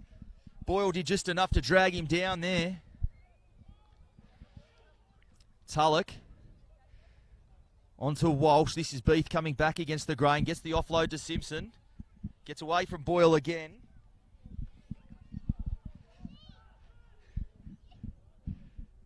As Dodge now takes it up towards the 10. Still driving his way forward, Dodge. O'Brien comes in to finish off that tackle. It's the last. So a bit of a do-over from the play. They go to line again. Tulloch drops that one on the toe. It's a good kick if it holds up, but it just ran. As we say, they are short in goals here. If they were any longer, you'd be crashing into the fence, Johnny. So it's by necessity, but hard to make the ball sit here at Gibbo Park. It's a bit rock hard, as we know. Yeah, it's a fast track, Gibson Park. And those in-goal lines aren't. I don't think they are the regulation 10 metres, maybe 9.5, Mitch. But I'll put that down to Aaron Cooper. He's the groundsman here. He does a good job on the lines. Keeps the ground looking Mickey Mouse. And they tell me Luke Shields was down here cutting the grass and running down a few lines. So he would definitely have made at least the 10-metre line shorter. But a little bit of too much pepper on that kick from Tulloch. 7 tackle set here for Collegians. And Phillips just flicks that one out, attracting a few of the Thirroul defence. And on the end of these 7 tackle sets, Mitch, it always results in something, you know, a try or just good territory for Collegians. We see Ben Jones throwing the dummy and going himself. A Thirroul muscling up on the Collegians attack, cross at dummy half. He'll go the short side to Boyle. Boyle will put it on the toe, and Hoare committed and just fumbles that one. And I've just put the mock on Nathan Hoare. He's been good, and not a knock on. So Mitch, he's a bit of luck there for Nathan Hoare, and Thirroul on the attack coming out of their own 10. Looks certain that he had. I was just about to give Jared Boyle a rap there. He sensed an opportunity. He came all the way here from the right edge where he normally does his work around to the blind side there to put that kick in. It was a good one. It asked some questions of Nathan Hoare at the back, and I think we both thought, Johnny, that it hit the turf, but he's obviously scooped it up. Well, didn't see a whole lot of protest from the Dogs boys either, so he's actually must have done a good job over there as we see the Butchers now coming out to their own 20. Johnson, dummy half, comes back towards the middle of the park. Gallagher driving his way forward. He's just over the 30. There's Riley Lord now coming on. And Jared Boyle came right out of the line looking for that tackle, trying to lift his side. It's second time we've seen him come in there. He does whack. Sometimes it's a bit of a tactic to target opposition halves in defence, but I don't know how many forwards are keen to do that against Collies with Jared Boyle out there. He really does like to shorten a few guys up defensively. So you see this is young Cross taking the ball up towards halfway. Just seeing from Collies, starting to see the skipper, Blake Phillips, just involve himself a little bit more. As we said, he tends to do that as the game goes on. He really does sprint to the finish line. So look for him to try to sniff out an opportunity. He's got the footy there now. He gets away from one. They come again and grass him there on the Butchers 40. Plays it there to Rigg. No marker there. So Rigg out from dummy half. It's Cross now into dummy half. Finds Boyle. Boyle putting the kick up back towards the left. There'll be a tester again for Hoare. The chase is coming through. And he spilt that into the hands of Cross. And Cross going for the post and he'll score. So there is the hit back from the Dogs. They've hardly been in it in this second half. But it was that man, Jared Boyle, the kick. Tested out Nathan Hoare earlier. He was equal to the first task, but on that one, it was just a tough one to take. Right up in the air. He just misjudged that one and Jack Cross, Johnny on the spot to come through and score that one under the post, and it's game on, Johnny. One of the up-and-comers for Collegians scoring that try in Jack Cross. And I reckon, Mitch, we've got to stop rapping players. We've given Nathan Hoare a bit of a rap earlier on in this game, and 2 kicks ago he did bobble that one, but regained it, and this time he's just coughed it up. But the kick chase from Collegians really putting pressure on Nathan Hoare at the back, resulting in Nathan Hoare dropping that ball. You see Collegians cross back. Jack Cross scored under the blue dot at the southern end of Gibson Park. 16 points to 10. Thirroul still in front with the kick to come. So it should be 16 to 12 here, Mitch, in a few moments. And Collegians there just coming back on the halfway line in a huddle here. The message would have been sent out from Nathan Feen just to hold this ball. They are looking like a real good red-hot side when they hold the ball. Might have just been a little bit of early butterflies there for Collegians, but they look like they've got them butterflies out of the way now, Mitch. And they look like they're ready to steamroll and head on in this last half. As the flags go up, so it is 16-12 the score. No doubt things will be super pleased with the Dogs. They've really come out and turned the momentum there with their defence. They really came out, as we said, looking to get that line speed, really make it tough for the Butchers, who were doing it a little bit too easy out of their own end in that first half. But that set just prior to that one, they really did it tough out of their own end. And then defensively, the kick chase there put all sorts of pressure on Nathan Hoare at the back, and they get the reward for it. So if they were hoping for the heat to die down in this second half, the players, they haven't had much luck. It's still really steamy in hot conditions here. Maybe a flood of players to that beer tent after the game, as we touched on earlier, as we see Rod Coates steaming in off the back fence here. Brings it right back there, so a good carry from the big man. 25 metres out from his own line. Now Kane Brennan getting on the back of it. And the Dogs now just with a sniff of things. They go right now, Rig out from dummy half. He's still driving his way to halfway. Cross does a bit of a goose step there up towards the Butchers 40. So they're into the Butchers end of the paddock as they go to Jones. Flat ball there. It looks like Sergeant Wilson out there. They come right now to Jones, and he's going to put this one high. Another tester at the back there for Perkins coming in, and he's taken it well. Looks like he made the call early on that one. So well taken, but the Collies going back to the air looking for some more joy. Probably the try we just saw them score was probably the first time they have gone to the air. Most of the kicks have been looking for the grass, but can't imagine it'll be the last one we see this afternoon, given the pressure it's putting these Thirroul back 3 under. This is the man Perkins now. Lord. Take it up to the 40. Good carry again from Lord. Right, they may kick early here, the Butchers. They will. It's inside 40. As we see Manton almost coming together there with Cameron Scott at the back, but crisis averted. They go up towards the 30 now. And now Effaramo in off the wing. So there'll be some good field position for the Dogs in this set. Rig now onto Brennan. So it's the Dogs back 5 really putting their hand up for the hard work and getting their side on the front foot. Rig. He went left, then right. Still going, so it looks like just as we saw Johnson, once his side got some go forward, Rig now looking for some of his own opportunities out of dummy half. Boyle, flat ball onto Phillips, another one to Cassidy who spilt that one. And perhaps just pushing that one, Blake Phillips. I think if Buffer had his time again, he might hold on to that one. But certainly, Johnny, they're starting to look very dangerous with the footy, the visiting Collie Dogs. They're looking even more dangerous now. Blake Phillips is starting to get his hands on the ball a little bit more. As we see before, we've seen Ben Jones and Darryl Ball starting to go to the air. It's not going to be the last time we do see that. And I'm sure that kick that went high previously, I'm sure Hall was really hoping that Perko would come in and take that one. Perkins with a great take on that one. We see Thirroul working it out of their own area from the scrum. Johnson in a dummy half. Johnson, we want to hope he's forward just to go forward again so he can earn those cheeky metres out of dummy half, and good contact there from Collegians on Perkins. I've just wrapped Perkins again, and he's coughed it up. The old commentator's curse has got him again, Mitch. Yeah, Jacko will be sending a message up to tell you just to stop doing it, start bagging them, I think. But, mate, it was a hell of a shot there from Rod Coates. Have to say, up front, he has been outstanding for the Dogs. They haven't had a lot of footy, as we've said, done it tough at certain stages, particularly in that first half, but he really has kept them going forward and defensively just shortening some guys up, as he did there, forcing the error from Perkins. As we go now on to Jones. He's found Cross on the outside. Cross still going forward, 22 metres out, 15 in from touch. And now it's that man Phillips.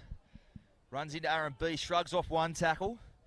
Beath comes again with Lord to bring him down. Johnson also involved. Coates, who forced the error earlier. Phillips, second man there. Owner with some space. He's hard to stop from there, and over he goes. And the momentum now well and truly shifted in the Dogs' favour. So we'll put that one down to Big Rod Coates. We gave him a wrap. He forced the error there with a big shot.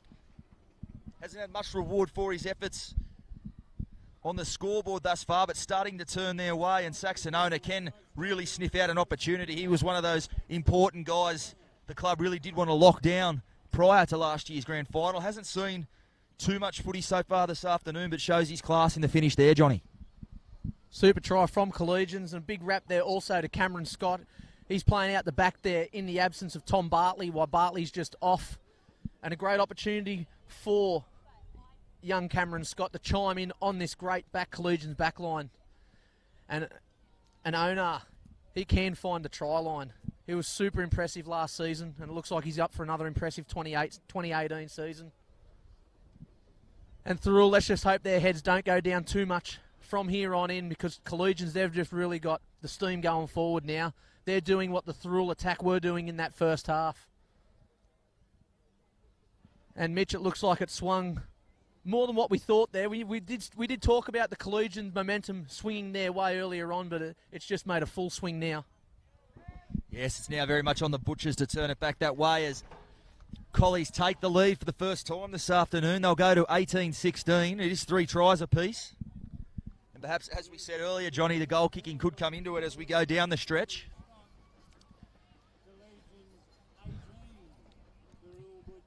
Don't think the Butchers will be too disheartened. I'm sure they would have expected a hit back. You're playing the defending premiers, of course. Just so well drilled, so composed. There'd be no stage with the likes of Jones, with the likes of Boyle. At no stage do they ever feel they're out of the game. As Coates now comes in off the back fence again. He takes it up to the 20. They try to bring him down. They won't. They go blindside now to Brennan. Brennan is getting close to the touchline over there, but he manages to stay in the field of play. Manton at dummy half onto Phillips. Makes his way forward. He's up over the 30. Plays it to Rig. Rig out from dummy half. Wrong foot's Ruskin there. And he's up towards halfway, so some real go forward now for the Dogs. Ben Jones getting on the back of that as well. This is Chalker. So a great set after points from the Dogs. It is the last tackle. They'll look to Boyle for the kick. And he's just gone for a little short one in behind. He's looking for... And they found the ball there, and there it is. Cameron Scott. It was a beautifully placed kick there from Boyle. And they've got all the running now, the Dogs. I think the Butchers might have expected that one to go high, as we did up here, I think, Johnny. The way they've gone to the air the last couple of times. Boyle shaped as if he was going to go high. And just put that kick in behind him. It bounced favourably there. And Cameron Scott will attempt the conversion of his own try. And well, now it's very much back on the Butchers to see if they can reel the momentum back in. Still in the third quarter, of course. And if Nathan Feen was relieved to hit that first quarter break, there's no doubt Jared Costello will be very pleased to hit the third quarter break here as the momentum shifts. He'll be filthy to hear the siren go. I think Nathan Feen, he wants to really go on with this one, I've got no doubt. But Scott will attempt the conversion of his own try. And as you said, it would have to be slightly disheartening if the Butchers, as well as they played to this point, to look up to the scoreboard and find them down by more than a converted try if Scott can knock this kick over.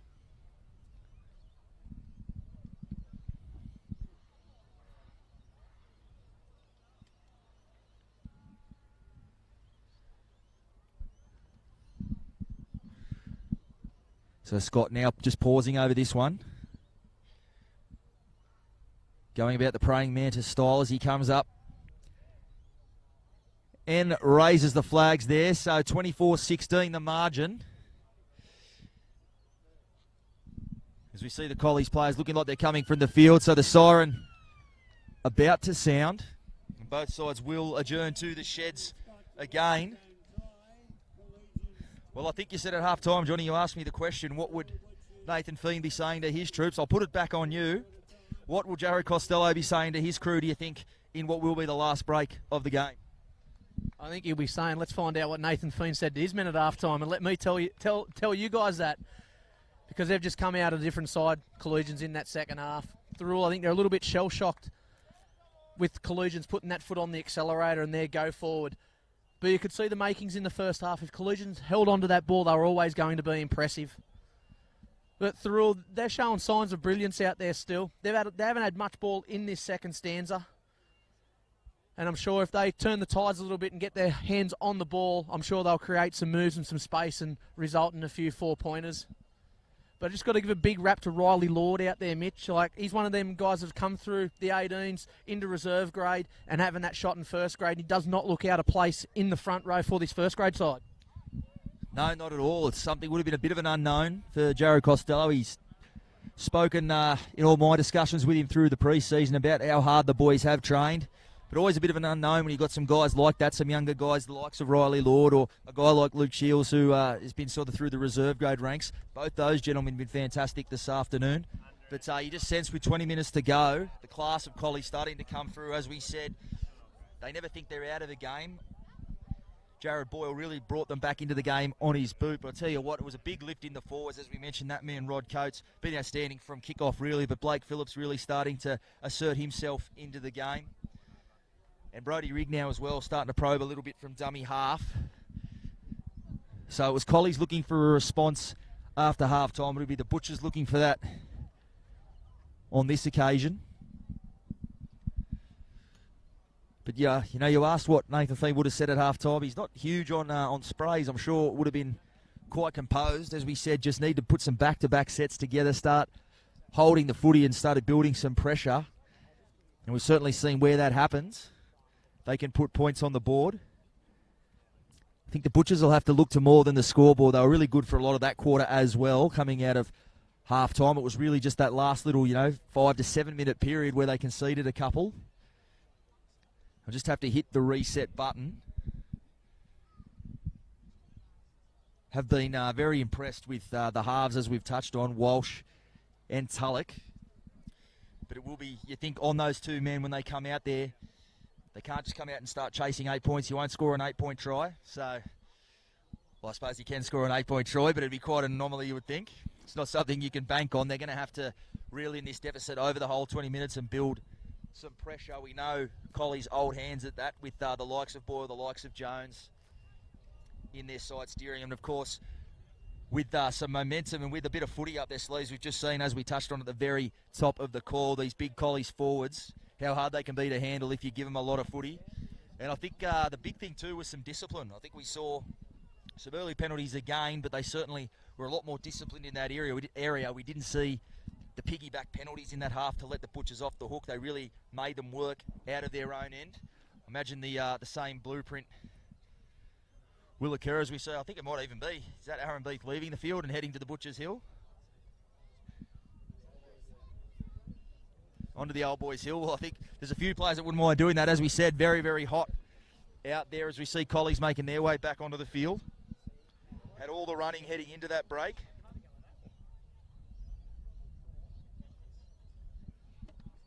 I'll be joining him very shortly, I think. Boothie might have a pun on. He's going over to the bowling club to see the results. Now, he's touched on the halves, Mitch, of both teams, and the big effort by Coates in that second stanza. He's really laid that platform for Boyle and Jones to just work their magic, similar to what the Thirroul forwards were doing in the first half. They were allowing their halves to just run the show.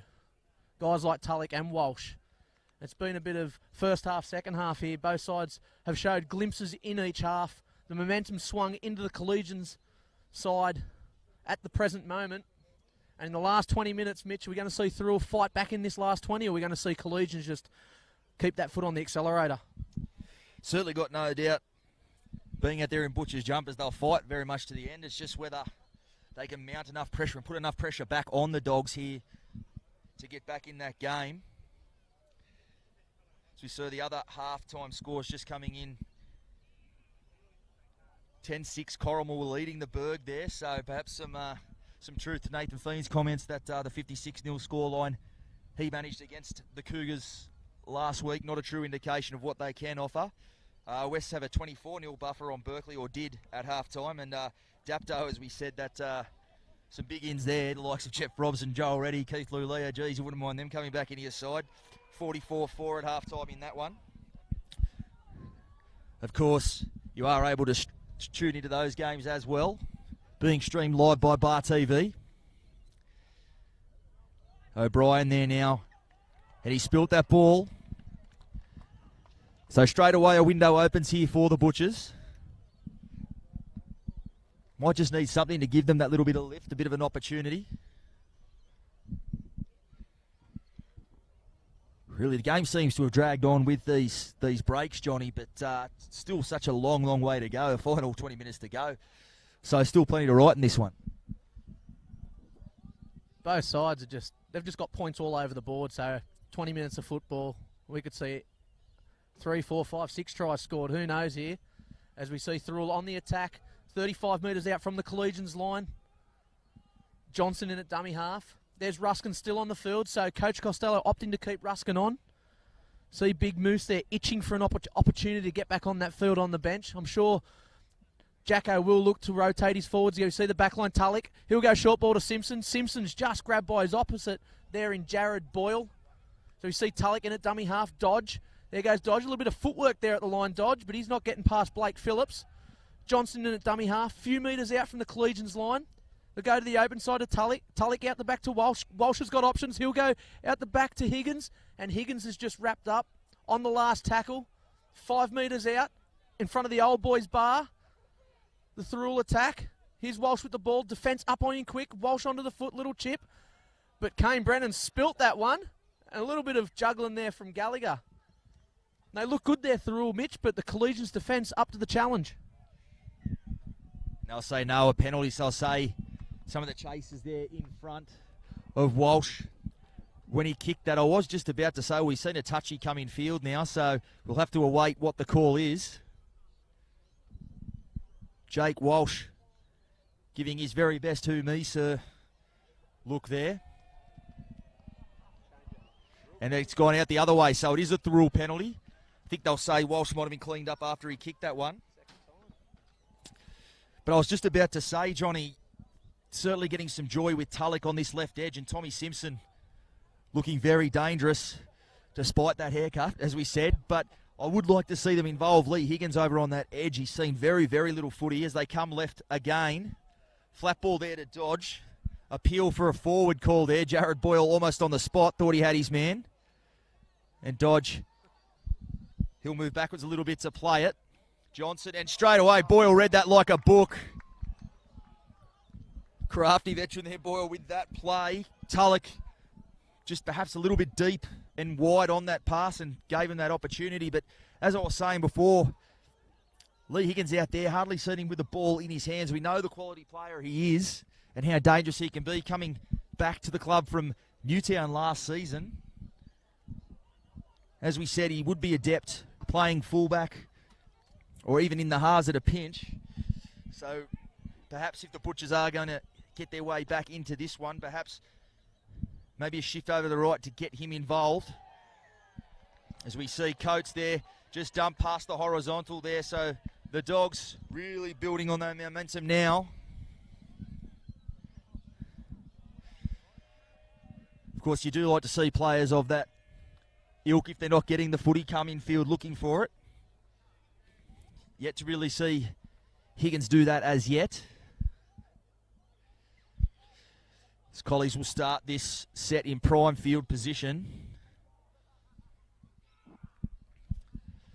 Flat ball there onto Chalker. Rig at dummy half onto O'Brien. Bumps away there. No, he sticks there. I think it was Lackerstein. No, it was Gallagher. Well, Lackerstein was in there, so the young fella really not shifting off his line there as Ona goes back inside. Boyle on the blind side, they'll go there. He's going to go flat, and a great ball there. Well, Alec Reid will cross out there untouched. Jared Boyle, what a ball. Almost looked like he was in slow motion there, but found the right man. And that mountain just gets that little bit steeper for the Butchers, Johnny. All class there from Collegians, especially Jared Boyle laying that pass onto Reid, an unmarked Reid. A little bit of a miscommunication there from the Thirroul defence with Perkins just going infield, but an unmarked. Eyes would have lit up there, Mitch Reid, just getting that ball off Boyle. But it was all started down the other end of the field when Jared Boyle took that intercept pass. Collegians worked their way down the field and result in another 4 points. And Thirroul, they're up for a real uphill battle now, Mitch. Yeah, it was almost an 8-point turnaround, really, because Boyle had slightly got that one wrong, and Tulloch had been able to reel in that pass. So you think with the numbers they had there, the Butchers would have scored in the corner, and the game is right back on. But, you asked me for a tip at the start of the game, Johnny, and it leaned towards Collegians, thinking they might just come home a little bit stronger. I knew the Butchers would come in and stay with them. I am interested, as we said, it feels like we've been up here a lot longer given the stoppages we have for the quarters. It's been interesting. I think it has had an impact on this game because I think at various stages the Butchers had a lot of momentum. It was halted by one of the breaks, and then as we saw as that last one, Collies with all the running, as that one's waved away, just a halt to their momentum at the three-quarter break. So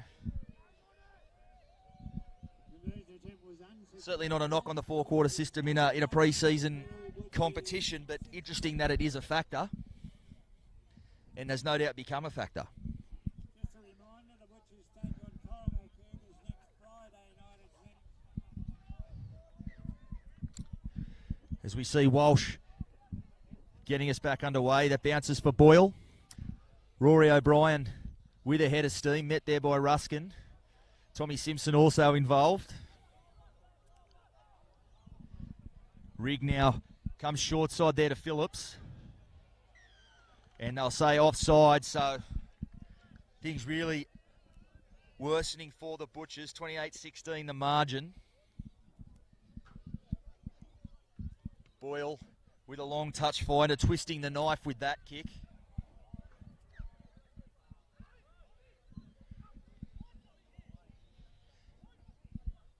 And I think we have seen Johnny at work. The fact that Collies, they're leaning on some tried and true older combinations. We've wrapped the halves the Butchers have put on the paddock today being very, very good, but just when the momentum slipped away from them, haven't quite been able to reel it back in, whereas the Dogs have been able to lean on those guys that played a lot of footy together, have a lot of faith in the systems. Come up trumps for them later in this game. O'Brien now onto Jones, and Scott was sweeping there, but just put to ground there. But another promising raid from the Dogs. And the Butchers just starting to look a little bit worse for wear. Some hands on hips. A few players on their haunches. We see Costello now going to his bench.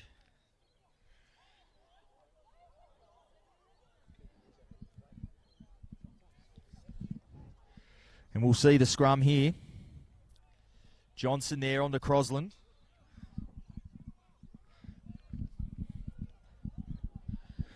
But certainly if you're looking for things to take away from it, we won't call the result just yet. One more try can quickly change things.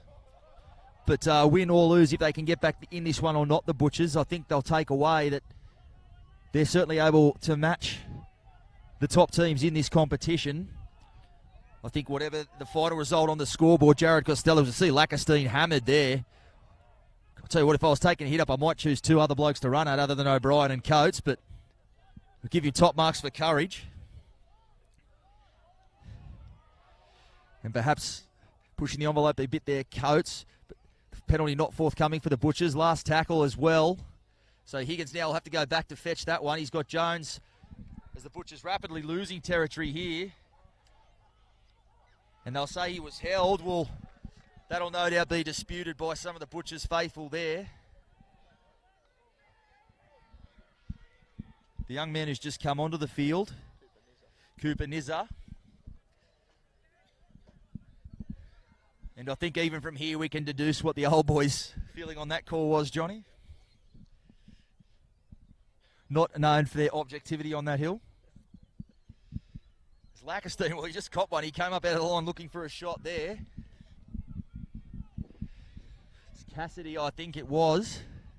Oh, no, rather it was young Jack Cross as Phillips takes the ball inside the 10. Skipper thus far hasn't had a spell. I believe he's gone the distance so far. As Rig out a dummy half, he might have barged his way across. He hasn't. They've pulled him down short. So Jones at dummy half. Cross at first receiver. Flat ball there for Coates. And I think the ball was supposed to go behind there, judging by Jared Boyle's reaction. I'm glad he's not mic'd up. Because, of course, we are live for Bar TV Sports. We don't have a delay. But I think I can gather the general gist of what it was. And the Butchers get out of jail there. One more try just about does it, you would think. But the Butchers, as Johnson now from the back of the scrum. They are the guys you look to in this situation as those seasoned campaigners. As we see that man Higgins. And now it's Perkins out from dummy half. Johnson now at dummy half again. He goes back towards the middle of the field with Ruskin. Met well there by Cassidy, but the offload away onto Gallagher. Now he's put that one down. Just had a bit of a snuck a peek at the defensive line there. Good offload from Ruskin. Gave it to a man in a better position, which is what you look for. And Gallagher being good out there too. Serviceable. I don't know if he's had a spell on that edge either. Got through plenty of work, but not his best moment there, Johnny. No, he won't be happy with that. Gal, he's got high standards out there on the field week in, week out, and he didn't play last week, so this is his first game for the season in that back row position. He was another one that was super impressive last season. Plays above his weight each week. It just does not give up. And Collegians packed the scrum 40 metres out from the Thirroul try line on the attack. And that man Boyle just seems to be coming up. We just keep mentioning him, Mitch, and him and Jones are just really controlling the Collegians' attack. To see Collies now, they're 35 metres out looking for that killer blow. Cross edging his way forward. So we see Tommy Bartley just come back on the field as well. So look for him to involve himself.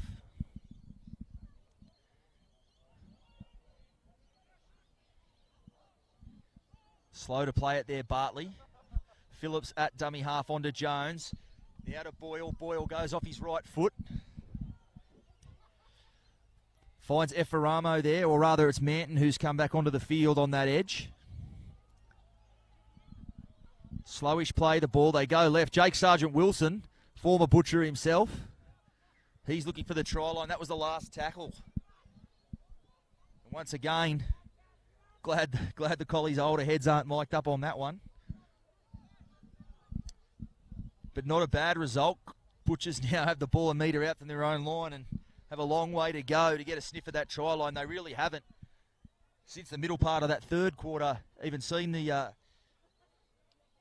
Collies end, except, of course, for the intercept that Jared Boyle managed to snaffle there early in this one. So we see some of the younger Butchers now getting a chance, and Chalker perhaps lucky not to get pinged for a shoulder charge there. Not a lot of arm in it. Simpson met there by Boyle. And he's just a bit of cramp there for Tommy Simpson.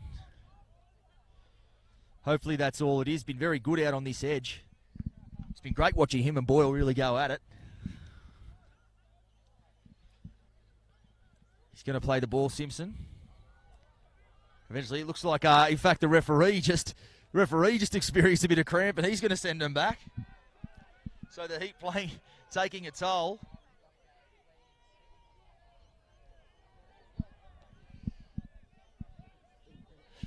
So we all wait. It's been a tough day, of course. The officials also out there in that heat and haven't had a spell at all. So Lord there, met there by Phillips. Walsh onto Gallagher, back against the grain. That is the last tackle. Johnson goes blindside for that kick. He's looking to get it in behind young Constable down there, but it is Bartley who feels that one on the full. Butchers looking to mount some pressure with their defence. Looks like Brodie Rigg has just gone off the back end of the field there. This is Scott again. And Ryan O'Connor, I'll tell you what, he's been capable of breaking open some games I saw at the back end of last year for Collies. He really did use him in a two-pronged attack with Rigg. It's taken a little while for his opportunity in this one, but he's very quick out of there and looks to run when he can, as he does just there. He'll be held on halfway. Right to Boyle. And Boyle, he's just going to drill that one down towards touch. And yet again, another good option at the back end of that set. Pinch the meters he needed. Let his defensive line get set, and the Butchers again with it all to do to get out of their own end. Be careful of over-wrapping a guy, but really has almost single-handedly brought his side back into this one, Johnny. He certainly has, Mitch. He's just controlled the game. And just his class there, with 5 minutes to go, just putting it into touch and soaking up a bit of time for his fellow players to get their line set. Thirroul will feed the scrum 10 metres out from their own try line, and it's a long way to the other end, Mitch, and they have been camped in their own area for a very long time, and it's going to take something special here from one of these Thirroul players, someone like Johnson around the ruck, or maybe Nathan Hoare, or we go to Corey Tulloch or Walsh, just to create something and put a bit more momentum in this last 5 minutes into this Butcher attack. We're inside 4 minutes left on the clock. So if they are going to mount something through, it has to be now. As Shields, Jolie Johnson out of dummy half, off his right foot. As you see, it is Walsh looking to get on the back of that one. They go left, sorry, rather, it's Walsh with the football now, the chip kick, and he got absolutely hammered after that kick there. Walsh, I think it was Liam Cassidy. Well, if it wasn't a directive to put some pressure on the kickers, the Dogs have certainly lived up to it. They've made Walsh's second half a nightmare on the kicking front. Shields now takes that one forward. Johnson at dummy half. Riley Lord. So last chance here for the Butchers to really peg this one back. They're going to need a try pretty quick smart here. Johnson onto Tulloch. Tulloch held there by Boyle. So we see Hoare shifting to the blind side. He just loses his footing there. So not a lot of adventure in this set from the Butchers. Second man now to Tulloch. On to Walsh. Walsh drops that one on the toe. We'll be hoping it sits up for him. It does. And Bartley forced to push that one dead. But it is chewing that valuable time off the clock. Can't imagine the Dogs will be in any rush to get this dropout in the air.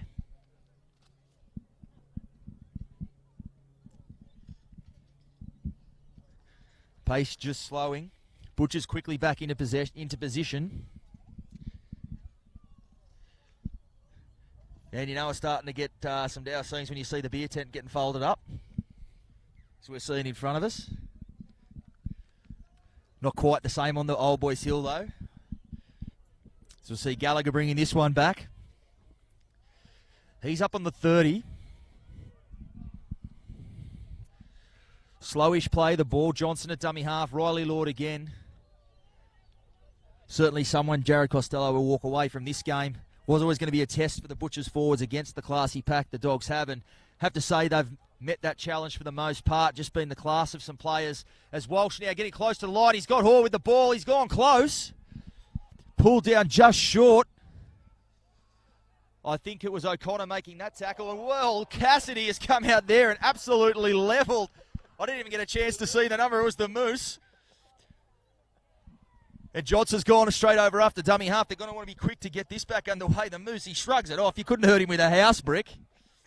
But Liam Cassidy didn't miss him there.